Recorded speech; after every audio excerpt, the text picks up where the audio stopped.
to call you Theo? Or was that something I was only supposed to call you when you raped me? Because you said it sounded so hot. Does it still sound sexy? As you remember it? Hearing me say it now in this courtroom? You knew me personally since the day I was born. You held me as a baby and watched me crawl around the room. You watched me grow up. You were supposed to protect me and care for me. You saw how I accepted your anointment as I grew up and knew how faithful I was to your so-called election. You saw how much I loved your spirituality and received you in my life as a new leader, a new man of God. Once you were chosen to be the successor, you saw my undying commitment and love for you and chose to take advantage of it in the most sickening ways imaginable. You chose to violate my innocence and steal my virginity.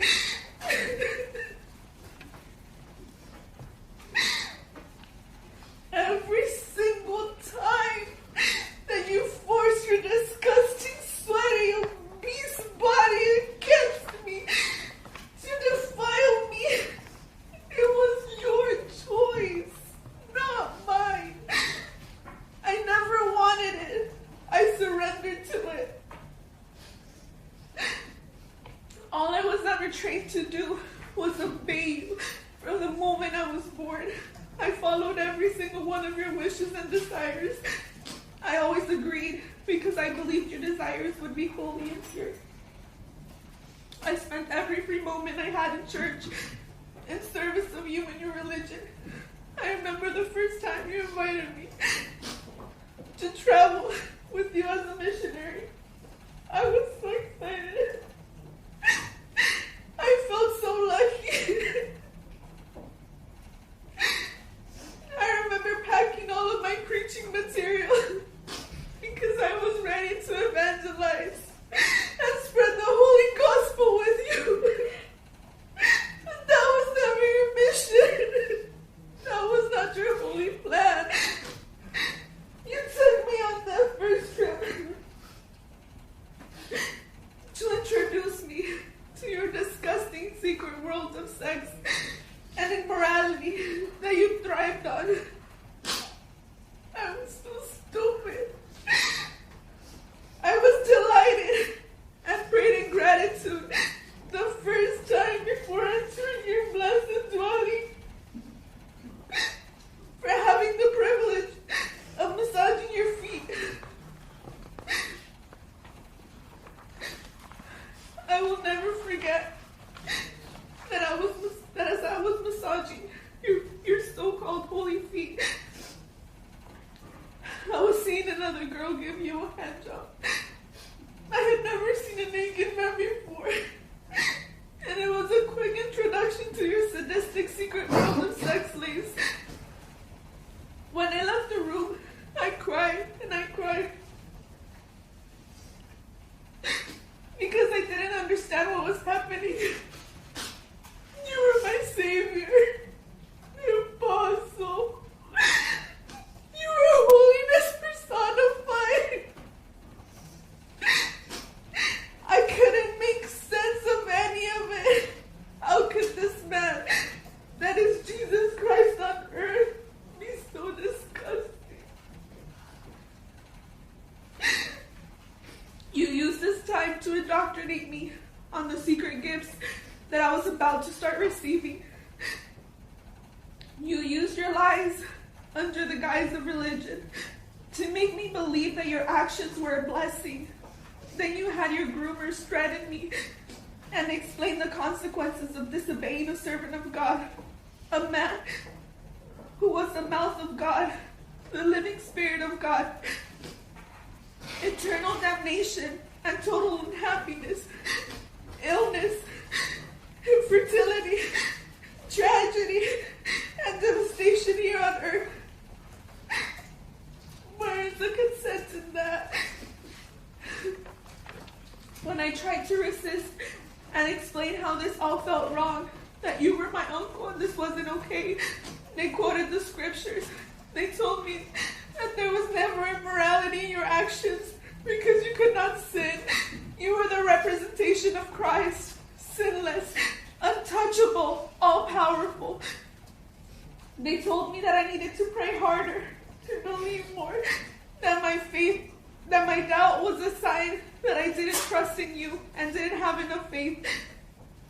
You and your groomers made me feel like I was the broken one, that I was the crazy one, and that I just had to try harder to trust. I had no way out.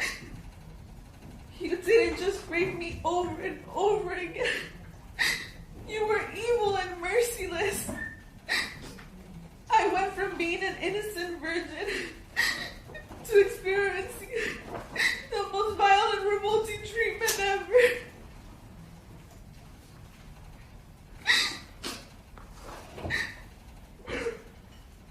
You're disgusting human ways.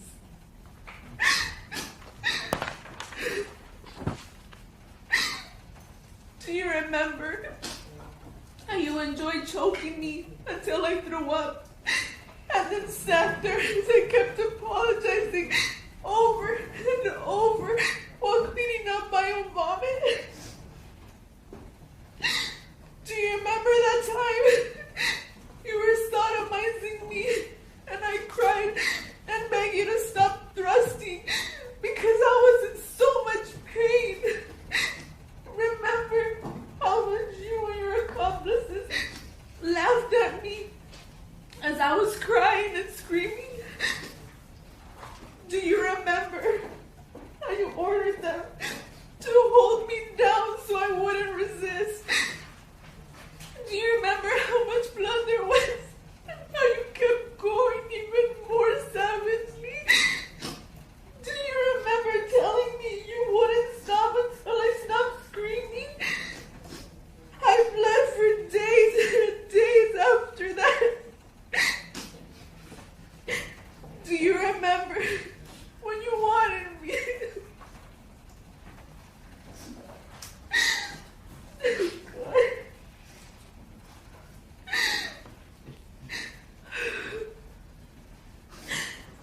Do you remember when you wanted me to bring my little sister to you so that you could violate her too? I told you she's only 14. Do you remember what you said to me? Do you remember saying that I should have brought her to you sooner? Do you remember when you commanded me to have sex with one of your dogs as your 50th birthday present? Do you remember telling me how much you wanted your husky to defile me? Was you raping me not enough? Do you remember the night you violently stole my virginity? Do you remember how my groomer brought you to the bloodstained white bedsheet and said, "Look, my lord, the sign of your niece's innocence." And you smiled and told me it was a blessing from God. Do you remember all the orgies you made me join? Do you remember the one time with that little boy? You remember making his mom come in wearing a mask and commanding them both to have sex with each other? How about the next too. How about when you sodomized me in front of them? I wouldn't stop it. That time either, no matter how much I said it hurt. Do you remember how much I bled that time too? Do you remember ordering that boy's aunt to come and give me oral sex so that she could lick off my blood that was left on your penis? Do you remember all the time that you gave me an STD? Do you remember ordering my sister-in-law to stick her entire fist inside me and how much I cried out in pain? She believes you were God too. Remember how she would not stop, no matter how much I begged, until she got the order from you? Do you remember giving me the order that I had to wake you up with a sex act every morning and then put you to sleep with one too? In case you had forgotten, I am here to remind you. I can sit here for hours and hours and help you remember all of the sick, horrible things that you did that I will never be able to forget for the rest of my existence. And yet, even with everything you did, I still believe in you. I still trusted in you and your power, even as you were getting arrested. I was terrified that I would be punished for defying you as a muscle. I just can't take it anymore. I was willing to suffer the consequences of eternal damnation than to live another moment under your control. You're a disgusting human being, Nathan. You're not a god. You're not even good enough to be considered a man. You're worse than an animal.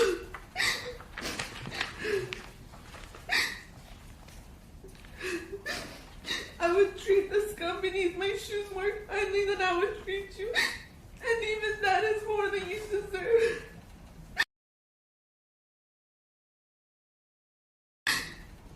You took everything from me.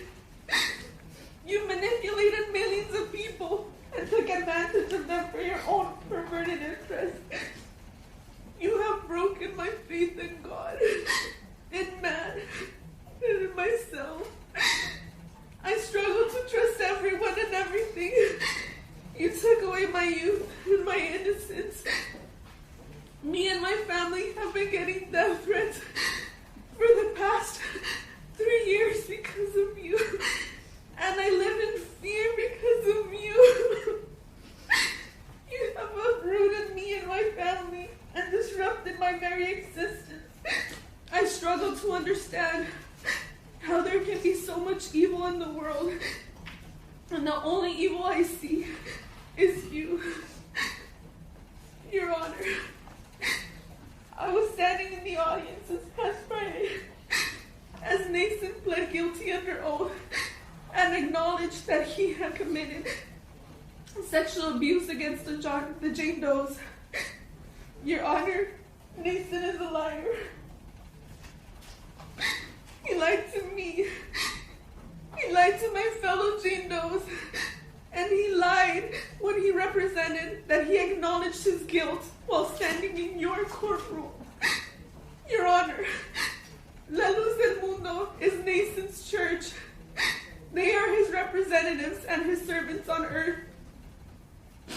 As I was in the hospital, going into premature labor, Nason had his accomplices at the church deny his plea and deny his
to all of the church members.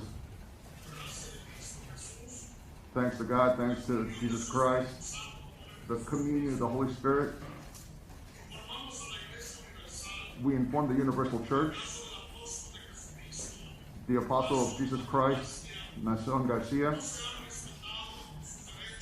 has not had his rights respected. In fact, from the time he was arrested, we don't even know who's accusing him, including the denial of bail. On top of that, one second, Your Honor, please.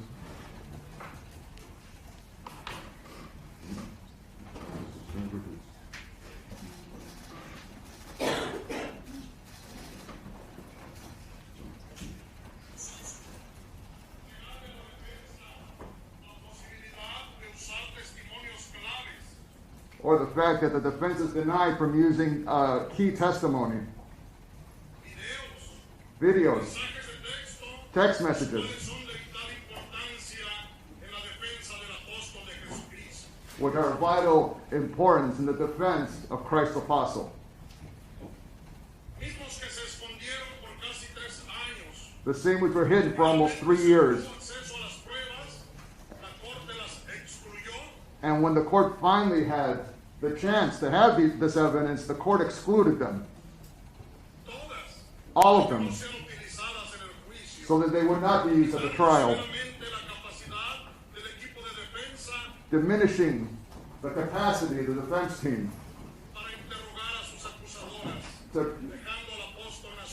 to interrogate his accusers, leaving the Apostle Naasón in a defenseless state. In the same way,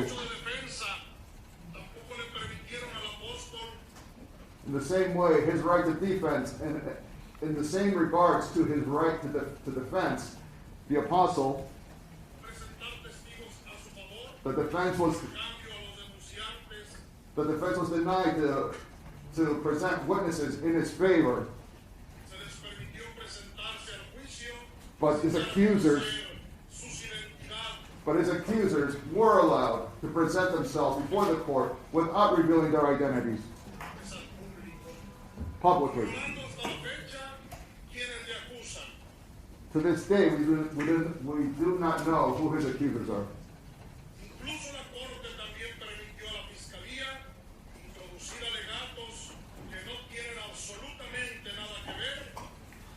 The court, in fact, allowed the prosecution to present accusations which are meaningless, which are pointless in regards to this case. Because of all these conditions that I've just mentioned, and the fact of an unjust trial,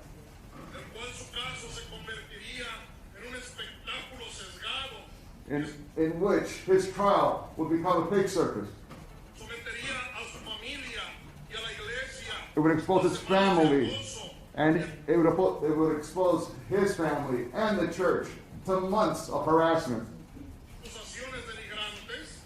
denigrating accusations. The apostle, due to all this, reluctantly came to a decision.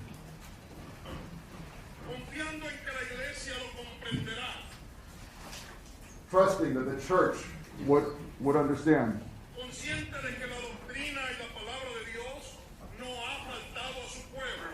Conscious that the word and the doctrine of God has not been lost on his people.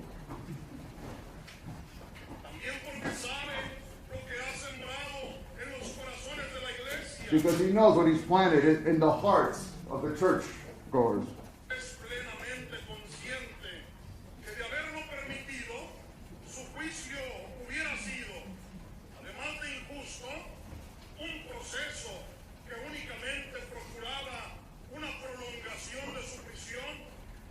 Knowing that, had it been permitted, his trial would have only, interpreter needs to repeat here, Your Honor.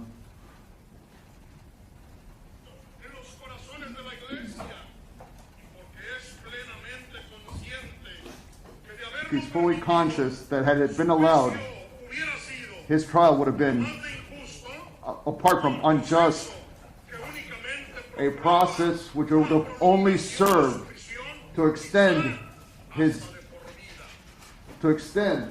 time in custody, perhaps for the rest of his life.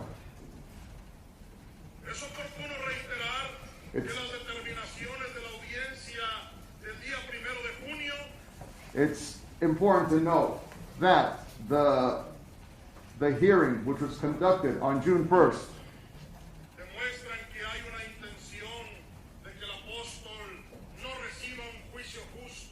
showed that there was every intention that the apostle should not receive a fair trial.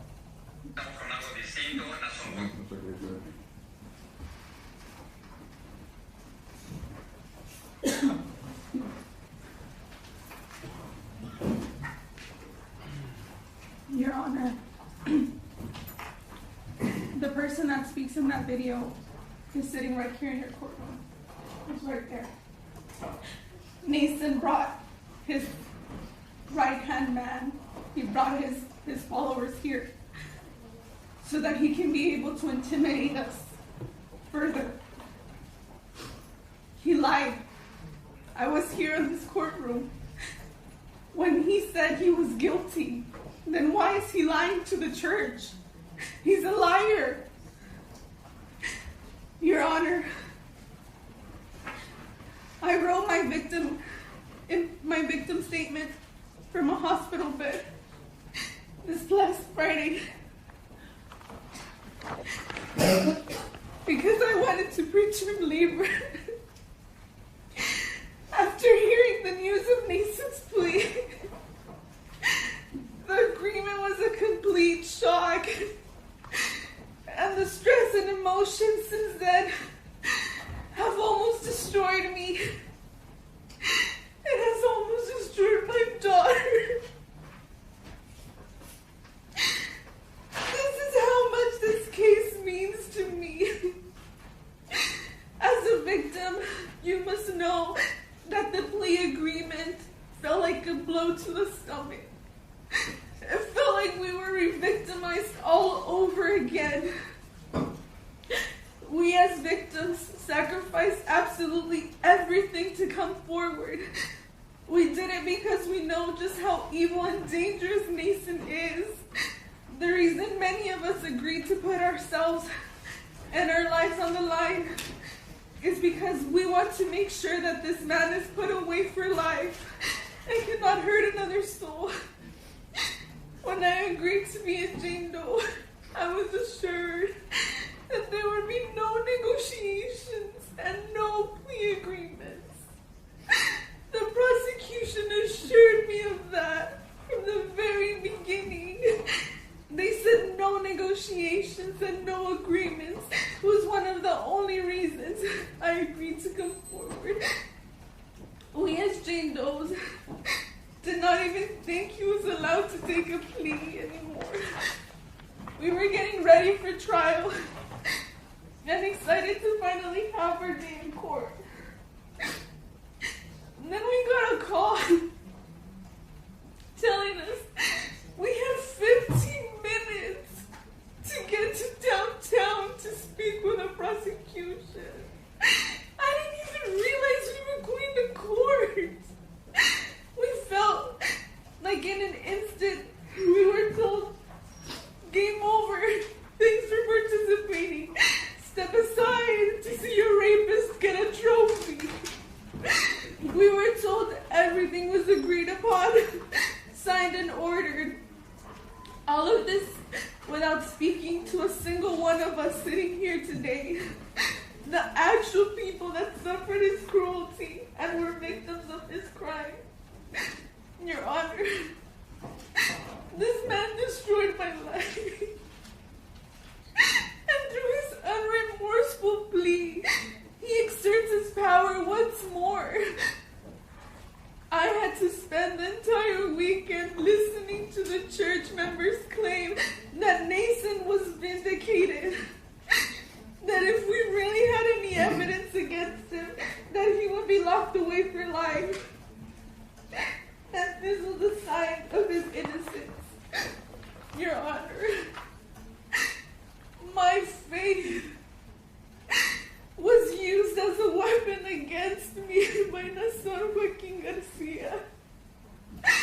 I did not consent to have sex with Naasón. I was taught that my body had to be surrendered to Naasón for my salvation. Every single day, every day, before I was going to be raped by Naasón.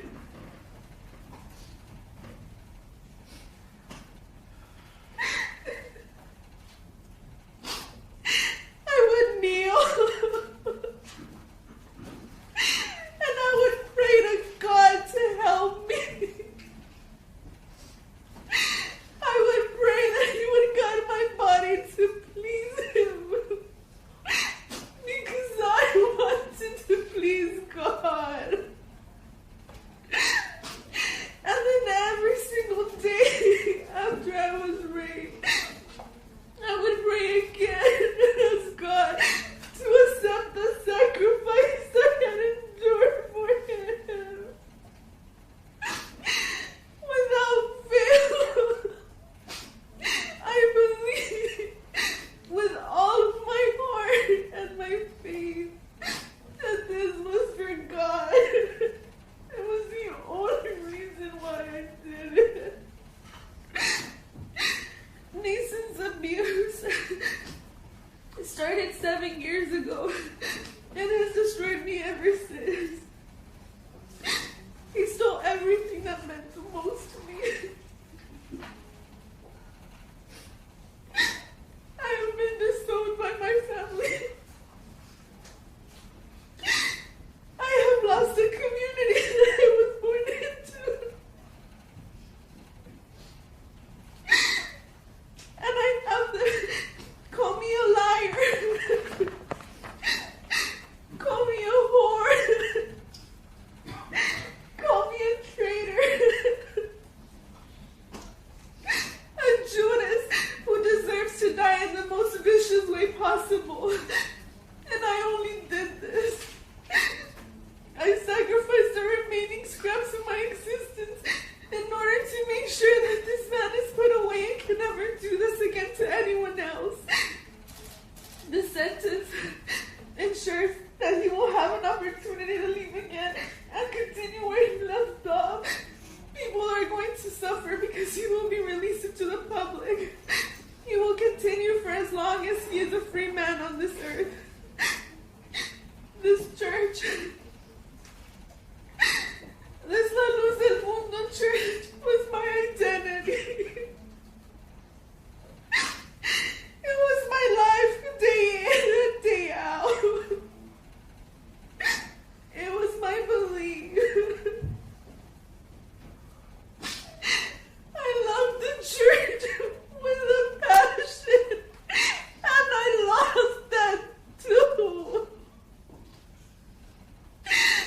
Once I learned about the secret life of the apostle, it was like living a parallel reality.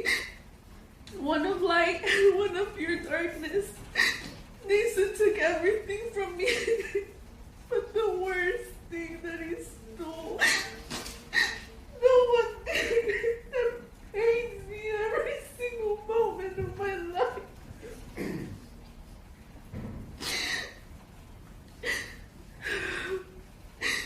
is that the man sitting before you in an orange jumpsuit, he stole my faith.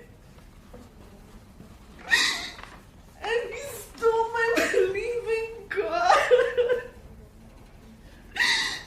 My faith was the only thing that I embraced during my abuse, and that prevented me from killing myself. He has now robbed me of that too. The mention of God is now a reminder of my abuse and all the pain I have endured. My trust in God was forever broken by this man because he claimed to be God, and then he raped me. Your Honor,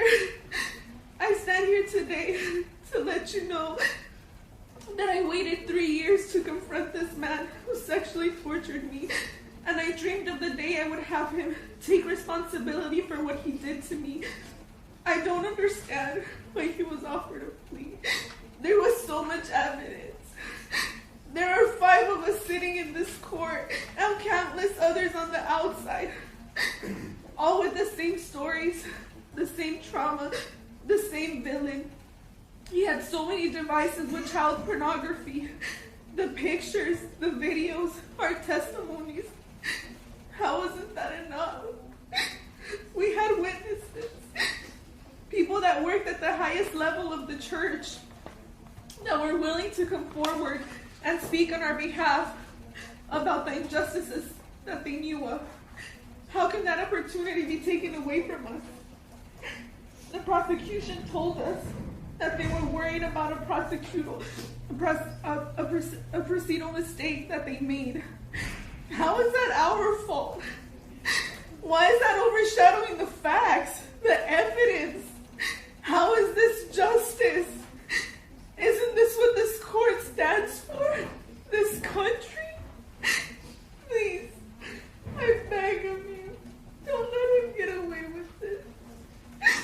The prosecution, to make sure that this man is put away and can never do this again to anyone else, told me that I would have one final opportunity today to appeal to you as a judge.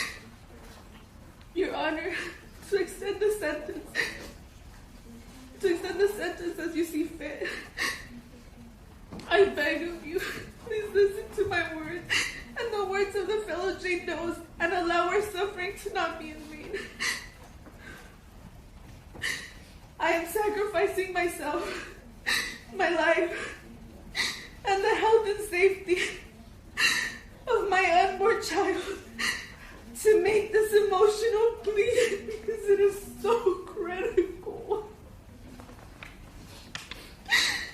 The California Constitution recognizes the rights of sexual abuse victims because we are so vulnerable.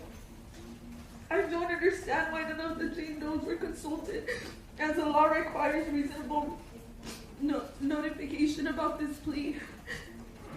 Every single one of us begged to go to trial. We needed it so desperately. How come our rights were not heard? How come the prosecution was allowed to forgo our rights under Marcy's law? We need your protection, and we need your judgment, Your Honor. You are literally the only person in this world who can see our sorrow. I ask for you to use your power as a sitting judge and extend his sentence in any way you can. All of us plead that you at least give him the maximum sentence for the charges he admitted to. We were told you could not and would not recite the plea agreement